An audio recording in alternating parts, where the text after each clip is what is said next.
प्रिय विद्यार्थी, इस वीडियो के अंदर हम नात्सियों ने जनता पर पूरा नियंत्रण हासिल करने के लिए कौन कौन से तरीके अपनाए।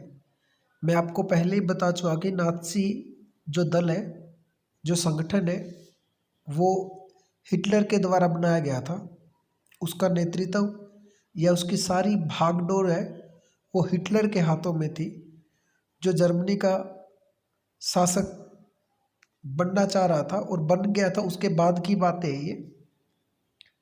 तो उसने जनता पर पूरा नियंत्रण हासिल करने के लिए क्या क्या कार्य किए, क्योंकि वो मानता था कि यदि उसको युद्ध में जीत हासिल करनी है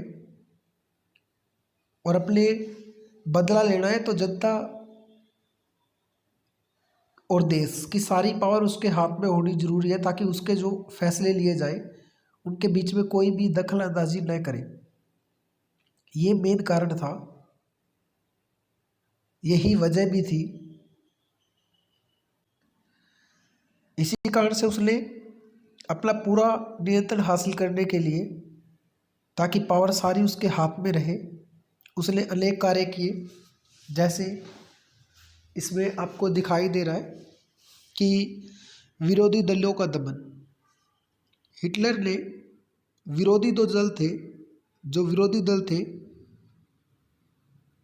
अपने किसी भी विरोधी को, जो भी उसके खिलाफ बोलता था, उसको कभी भी नहीं बख्शा।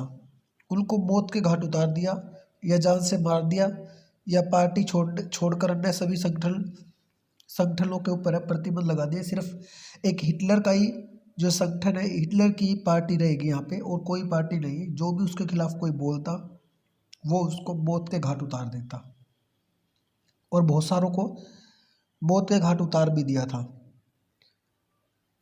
जेल में भी डाल देता था, लेकिन जेल से ज़्यादा वो जान से मारने में ज़्यादा विश्वास रखता था। इसीलिए उसने बहुत सारे विरोधियों को अपने जान से मार दिया था। इसके कारण भी जो विरोधी थे उससे खौफ खाते थे, उससे डरते थे। उसके बाद मीडिया, किसी भी देश में मीडिया जो होती है, पत्रकार जो होते हैं, वो महत्वपूर्ण भूमिका निभाते हैं। वो किसी भी पार्टी की बुराइयां करने में, अच्छाइयाँ करने में, कोई भी कार्य करने में जो पत्रकार है, जो मीडिया होते हैं, वो बहुत महत्वपूर्ण भूमिका निभाती है। इसीलिए जो हिटलर है, उसने मीडिया के ऊपर अपना कंट्रोल कर लिया था, और कहीं पे भी मीडिया के अंदर हिटलर की बुराइयां नहीं की जा रही थी। वास्तव में वो काम सारे गलत करने लग रहा था, लेकिन हर जगह पे उसकी खूबियां दिखाई गई थी, उसकी अच्छाइयाँ दिखाई गई थी, क्योंकि सारे जो मीडिया थे वो उसके कंट्रोल में थे, उसके अंडर में थे।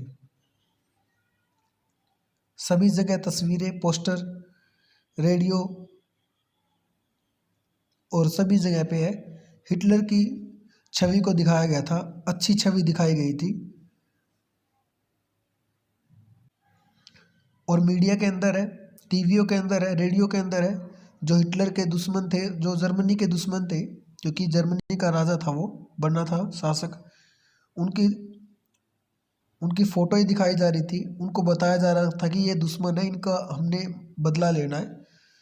उन्हें शैतान के रूप में पेश किया जाता था, और उन्हें अपमानित किया जाता था, जो जर्मनी के दुश्मन थे। उसके बाद है शिक्षा, रेडियो और सिनेमा घर।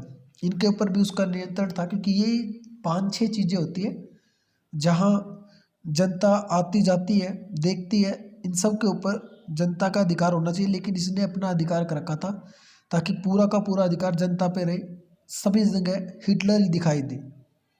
ये उसका मेन कारण था। नासीवादी ने हिटलर की सभी शिक्षण संस्थाओं को अपना नियंत्रण में ले लिया था। मतलब कि हिटलर ने सारी की सारी शिक्षा संस्थाएं थी, सारे स्कूल थे, उन सबको अपने कंट्रोल में कर लिया था, अपने अंडर में ले लिया था, उसके संचालन में आ गए थे। और वहाँ पे उन स्कूलों के अंदर है देश की शिक्षा न होकर, जो हिटलर चाहता था, जो शिक्षा हिटलर देना चाह रहा था, वो शिक्षा दी जा रही थी। और सिनेमा के माध्यम से यहूदियों के प्रति नफरत फैलाई जा रही थी। सिनेमा घर थे जो, उनमें फिल्मों में यहूदियों के प्रति नफरत, क्योंकि जो हिटलर था वो यहूदियों को जर्मनी की हार का कारण मानता था।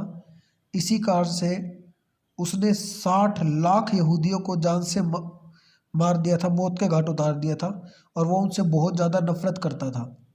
इसी कारण से सिनेमा घर जहाँ हम मूवी वगैरह फिल्म वगैरह देखने जाते हैं, वहाँ पे इनको यहूदियों को नफरत फैलाने का काम, यहूदियों के खिलाफ, मतलब कि यहूदियों को गलत दिखाया गया था।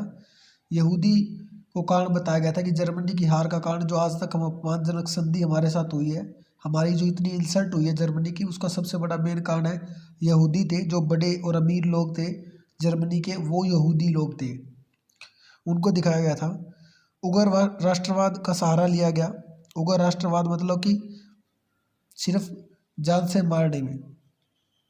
हिटलर ने जर्मनी की जनता पर अपना प्रभुत्व स्थापित करने हेतु उग्र राष्ट्रवाद का सहारा लिया। इसमें क्या चीज़ है जर्मनी के लोगों में भावना को भर दिया था, इतनी ज़्यादा कि बस कटने और देश की रक्षा के लिए मर मिटने को तैयार हो जाए। उसने बोल दिया था कि हम अपना बदला लेंगे, और हर एक जर्मनी वासी को तैयार रहना चाहिए वर्साई की संधि का अपमान का बदला ले सके। उग्र राष्ट्रवाद की भावनाएं उसने भर दी थी।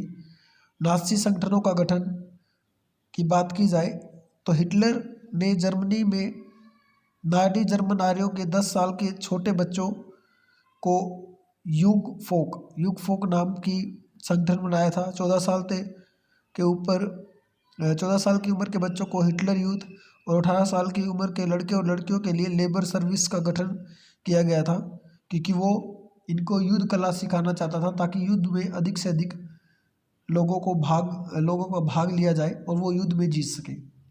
ये वो भी जानता था और हम भी जानते हैं कि युद्ध के अंदर अगर हमें जीतना है तो हमारी सेना बड़ी होनी जरूरी है। और सेना बड़ी होनी जरूरी का मतलब ये नहीं है कि सेना बड़ी है तो काम चल जाएगा, नहीं, उसको युद्ध की कला भी आनी चाहिए कि किस प्रकार से युद्ध लड़ा जाता है। अब उसको बंदूक नहीं पकड़नी आएगी तो काम थोड़ी चलेगा।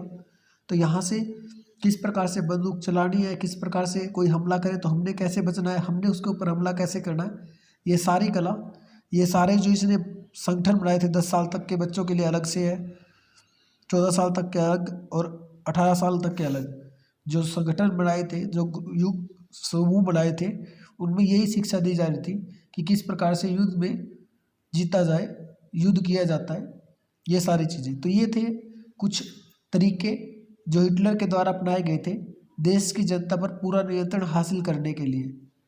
आशा करता हूँ कि आपको क्वेश्चन समझ में आ गया होगा। आप इसको एक बार ज़रूर पढ़ लें और अपनी फेयर कॉपी के अंदर सफाई से उतार लें। जय हिंद, जय भारत।